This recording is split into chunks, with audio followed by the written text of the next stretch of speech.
as things that we do as a school which is providing a very unique and very different type of education. Assalamu alaikum wa rahmatullah, and welcome back. This is your host Abu Taqwa from Ramadan Radio 87.7 FM. We are today with our guest Sister Farah Ahmed, who's Director of Education at Islamic Shakhsiyah Foundation based in Slough. And we were just really getting into the point of the ethos of the school and the styles and means they adopt to impart Islamic knowledge upon the children that attend the school. Sister Farah, can we just perhaps go into a little bit more detail? You mentioned halakha, and to some people this may be a new word, and you said that this is the prophetic style and this is from his method. Can you give us a little bit more detail as to how that actually works, and what are the benefits of that compared to, traditional sitting down in a classroom and reading from a textbook and so on and so forth?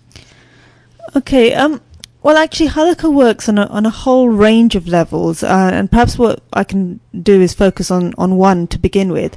And the main thing I would focus on is the nature of Islamic education in terms of it being oral.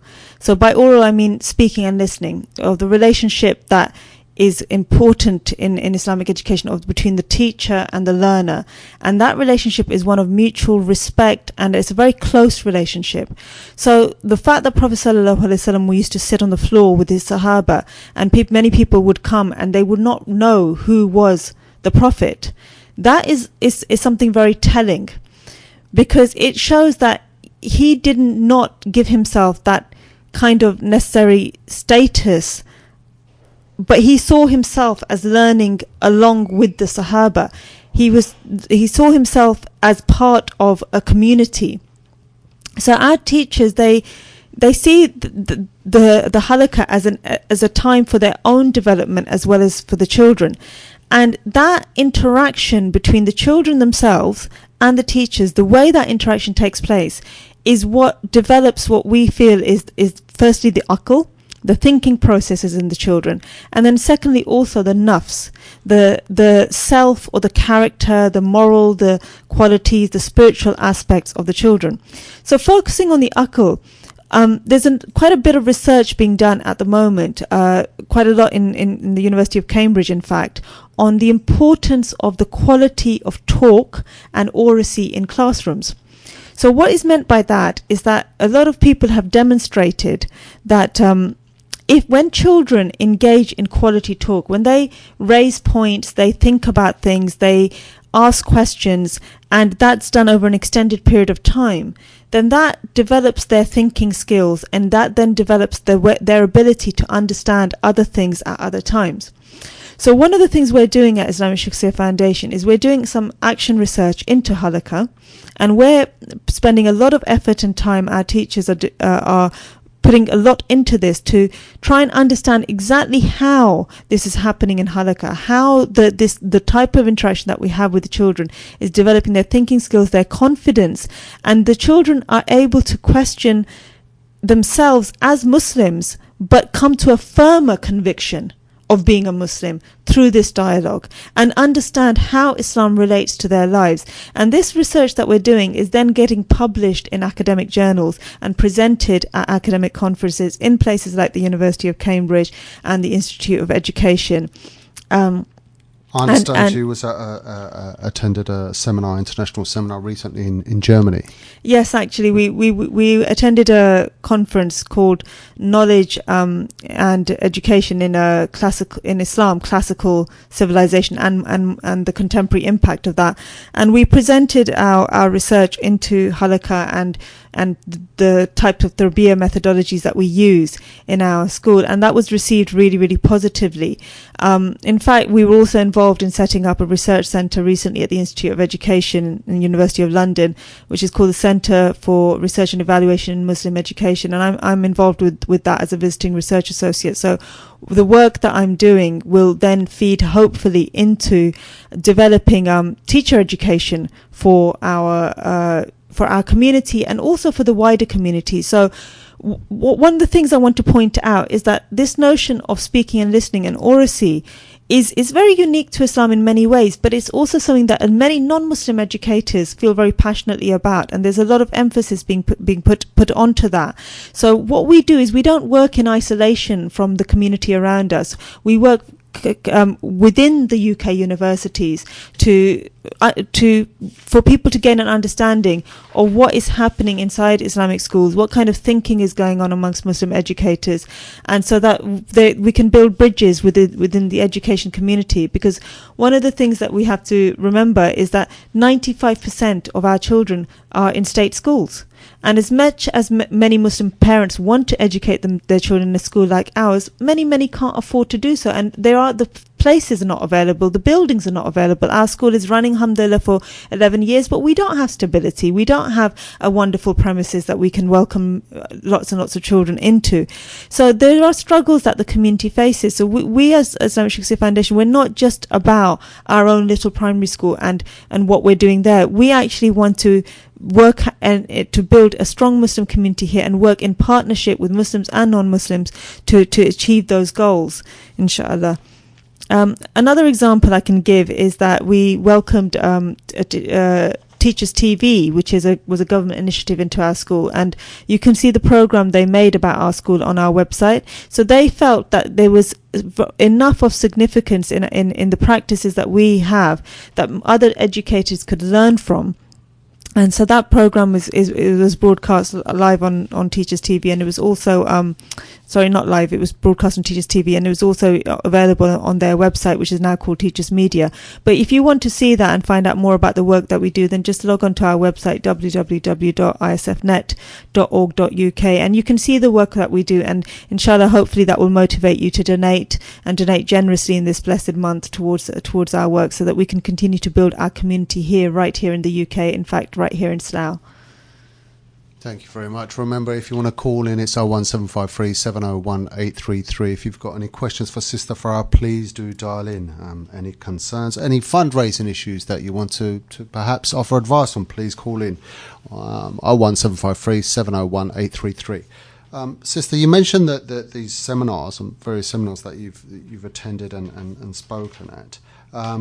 Do you actually have a consensus of what the stage is on an international level? What are Muslim schools in Egypt, for example, and Pakistan and I don't know, South Africa doing, and North America?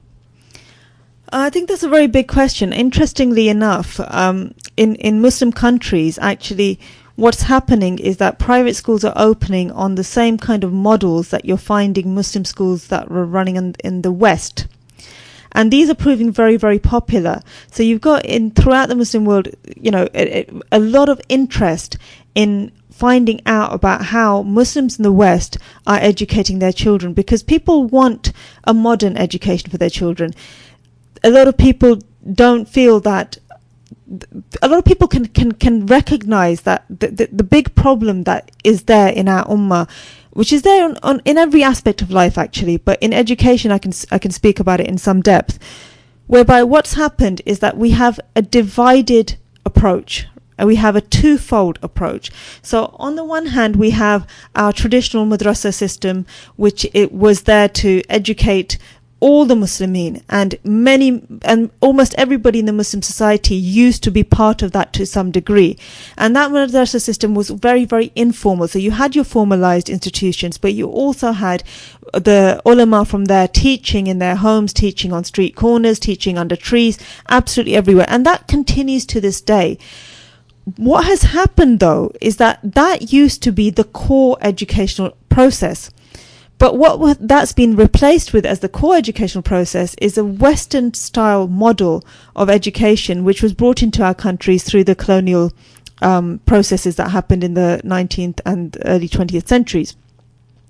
So we have this parallel systems running in the Muslim world, of one which is based upon Western models, which is trying to emulate the West and generate people who can function in society, and another which is based upon traditional models, but which has lost the aspects of it which are to do with science and mathematics and arithmetic and geometry. They've retained the linguistics, obviously, for the classical Arabic and so on.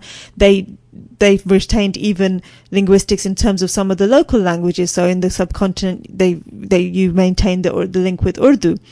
But what's missing from that is all the other aspects which used to be done within the madrasa system, within the kutubs and so on, which were the holistic education. So by having these parallel education systems, it's like we are reinforcing the split personality amongst the Muslims.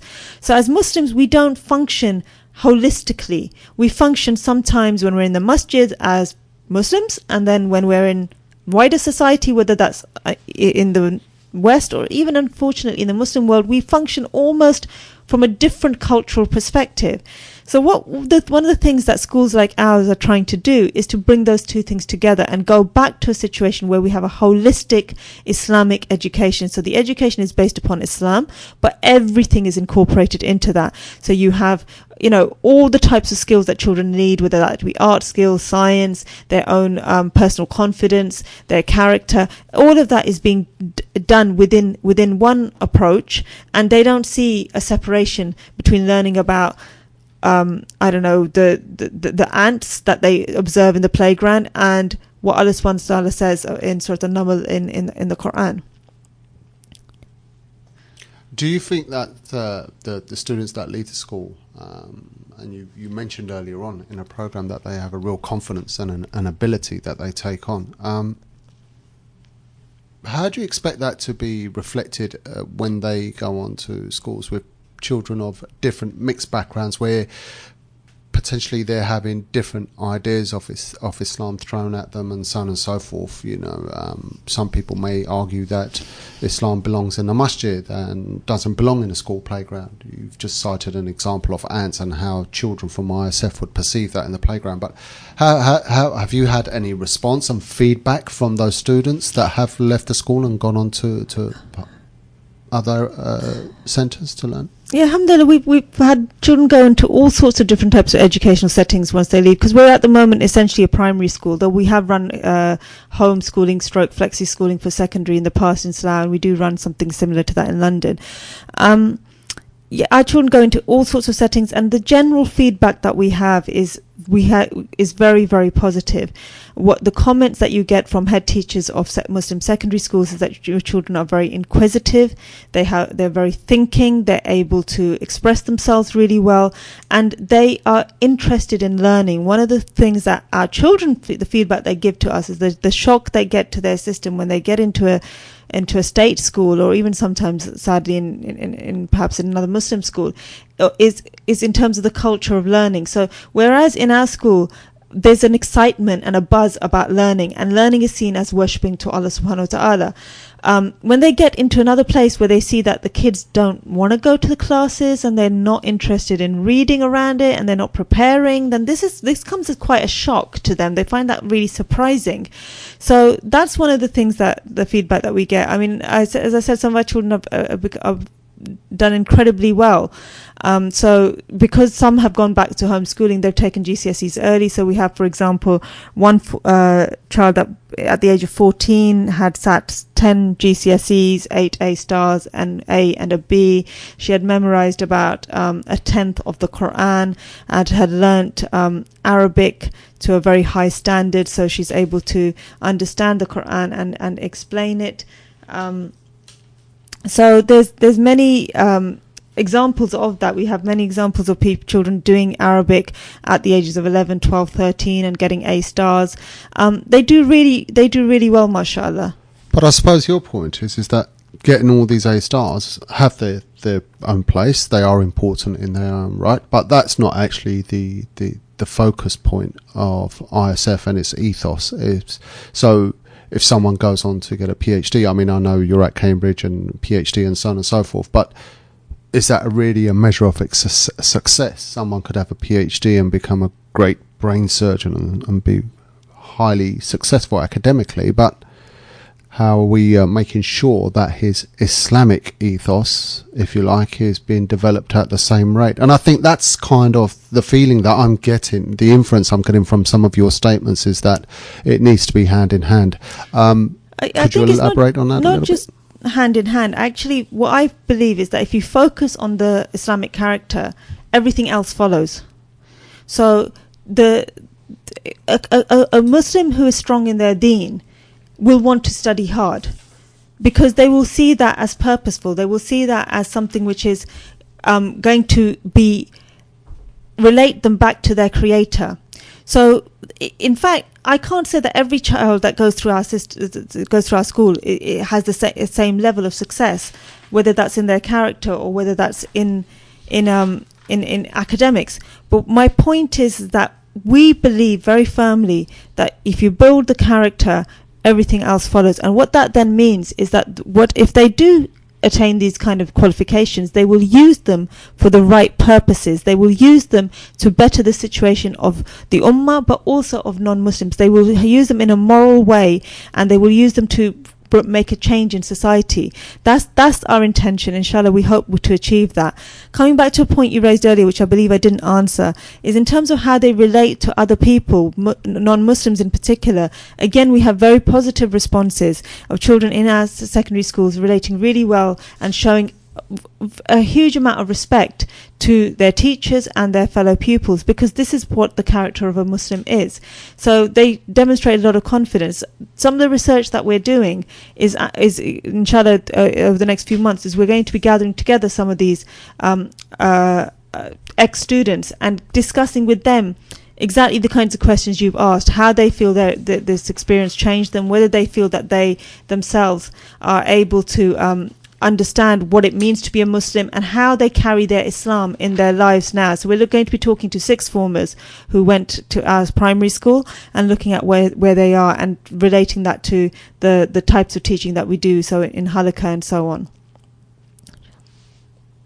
Okay, obviously now this is a two-way relationship. You mentioned the teacher-student relationship. I know one other thing that you also run in your school is a course which is by the name of iTech.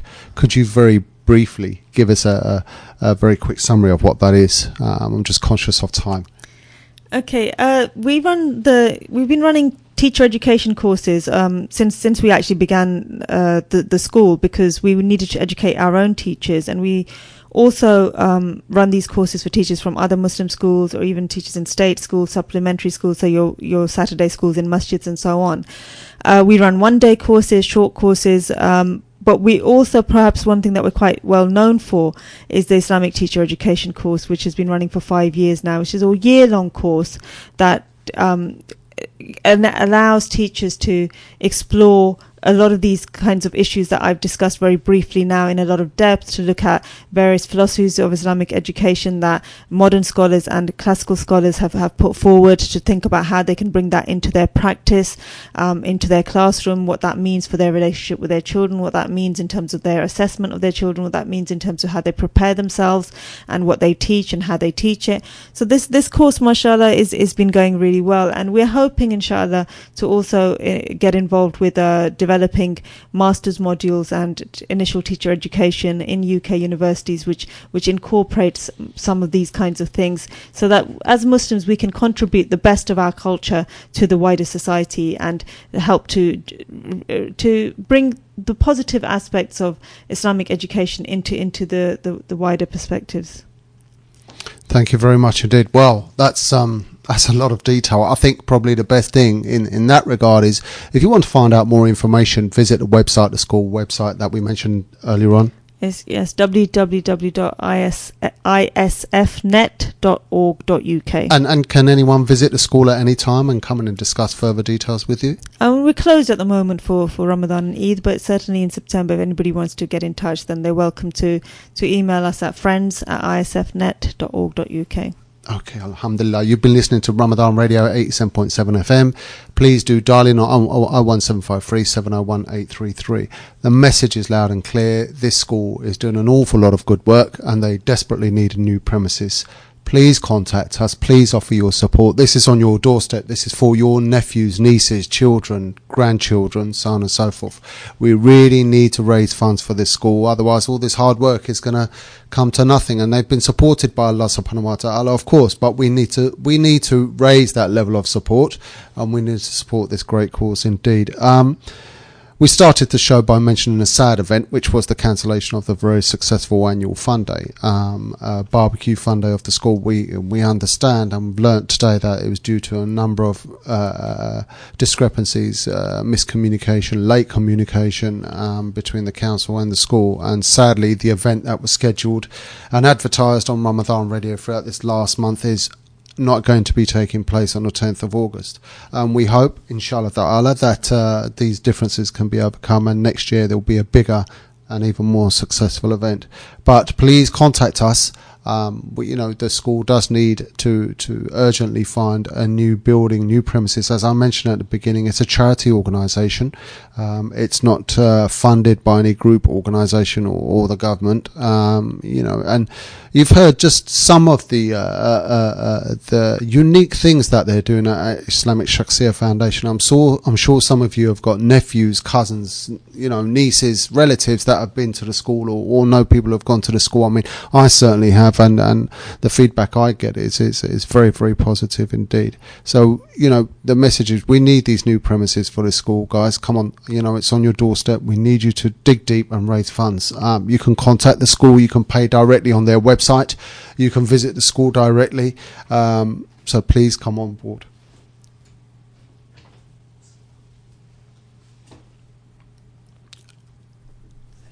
I think finally, on a last note, I would ask Sister Farah to give us a final message. You've heard with these, as I mentioned earlier on, these are really brave mothers, who put us brothers to shame, who set up this school, in a house, and only by Allah subhanahu wa ta'ala's help and support, they developed this into what it is today. They are at the leading edge of Islamic education. I would ask Sister Farah just to really summarise the last few words, what it would mean for us to have a new premises and to keep this developing going forward. Jazakallah khair. I think that as a community we have to face up to the fact that we are responsible for our future, and our future lies in our children. It's the next few generations that are going to make or break what happens to the Muslims in the West. Our children are getting very mixed messages in the state sector.